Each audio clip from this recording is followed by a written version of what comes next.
Darry, hello. This is just a quick word, mostly to myself, about the Karcher window cleaners, of which we have several, and I'm about to show you that.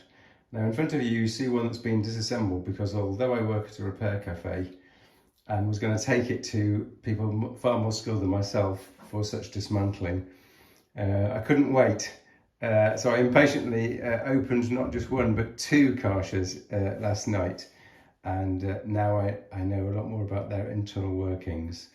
But let's start from the beginning, which is that the Karcher window cleaner, is normally Karcher WV and then perhaps a number, is a remarkably efficient and effective way to clean your windows at head height or below. And it's a very simple and cleverly designed item. Here is one that works well, but not perfectly. There's a compartment where the fluid goes into but doesn't come out of. There's a rubber blade here which you scrape down windows, and there's a power button whereby when you switch it on, there's a motor in the bottom here that creates a suction, and that suction takes the liquid that's on the edge of this rubber and dribbles it into this container here for you to take the dirty water away. Now, how would you get fluid onto the window to clean it?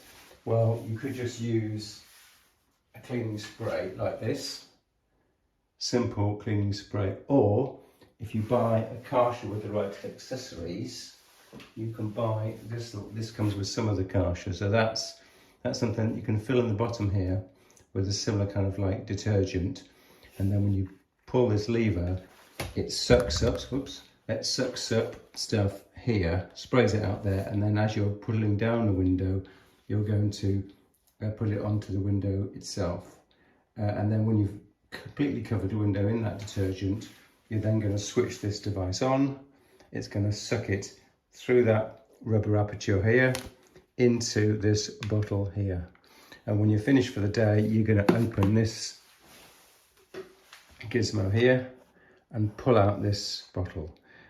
Now, all of the Karchers are designed similarly, but I found out last night they have quite a lot of small differences between the models, which means to say that generally speaking the parts are not interchangeable.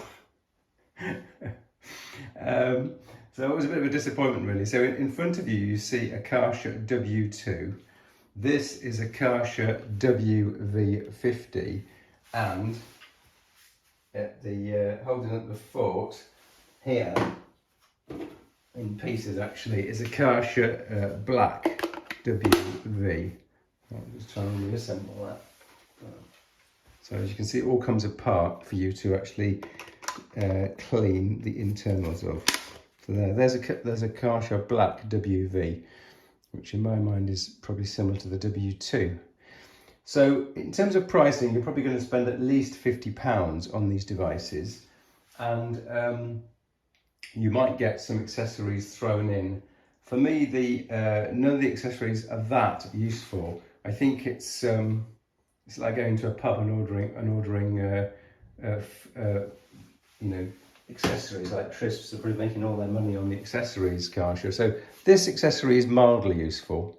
But I wouldn't say you need an extra battery, because the battery, unless you're a professional window cleaner, because the battery does last quite a long time. And speaking of batteries, there's a charger which doesn't seem to have changed between the models, and that's a 5-volt charger. I think it's kicking out about 3 watts in total. So this charger is a 5.5-volt charger, and what hasn't changed is the ends. So that charger seemed to work on all the different three Karchers I've got here. I noticed that the old one, not the current one that I've got, has got little LED charging light here, which is surprisingly useful. The new one, and the one that's completely busted in front of you, doesn't have that. So I would say that's quite a useful thing. So that on this one, that was a WV50 that had that facility. And the new one, the black WV Black Edition, doesn't have any charging light, which is mildly annoying. I just thought I'd show you the internals of the machine. This is the W2 model, and it's one of the later models and it comes apart by unscrewing. So this is together here. To unscrew it, you need to take out a whole set of self-tapping screws in this body, and they are deeply recessed into here. So the later ones have just sort of hex type screws in there, but the earlier ones had a flat.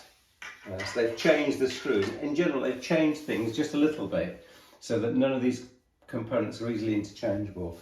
So there's a motor which sits here and an impeller which spins. That spins, and that spinning creates a suction here, and that suction is pulling down. So let me just reassemble this bit to show you how it's actually working. So there's the actual, okay. I've practiced this, shouldn't I? Right, there we go. So there's the unit here. So this impeller is going to spin here, and it's going to actually have a suction that comes out here. Now on these more modern designs, I think the output of the impeller is here. So the air is effectively being blown out of here.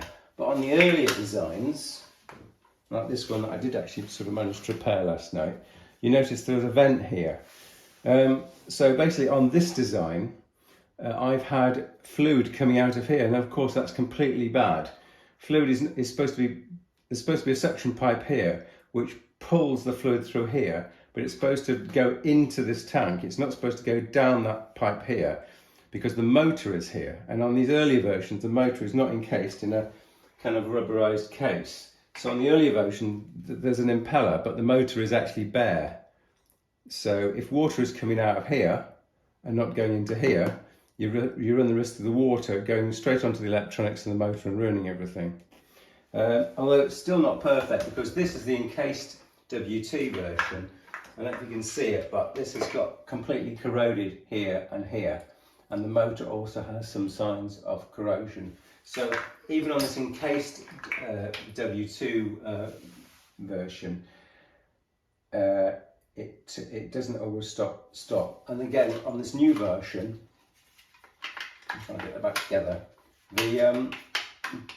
the air is coming out of here. There's no vents on the side. What else is there to tell you? Not much really. Like I say, it's an impressive bit of kit because it allows you to clean a window very, very quickly and effectively. I think you should spend no more than £50 or £60 on the device. And I guess at the end of each operation, you should just take it apart. So there's in this one, you can take this off here, and you can take this part off here. So you can take this whole assembly comes off, for example, and you can take this off as well. And then you can obviously take out this unit, and then you can just dry everything and make sure everything's clean and dry.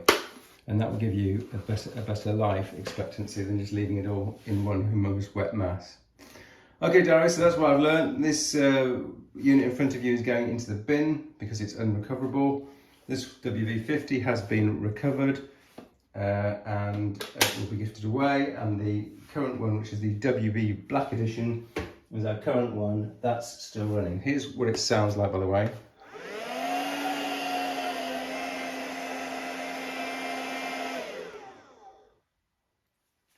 Actually, does it have it? I've not charged this. It's actually got an LED in it in the top. In which case, I take it all back. Oh, I'm completely wrong. The broken one didn't have a working LED, so that's kind of why it wasn't working. Yeah, so the new ones have an LED on the front here. I take it all back. The WV Black Edition has a charging light at the top, whereas the old one had a charging light here. So take it back, there is a charging light. Okay, Darry, thanks for watching, and that's my conclusion video on the Karcher WV window cleaning series. I think every farmer should have one. Thanks very much for watching.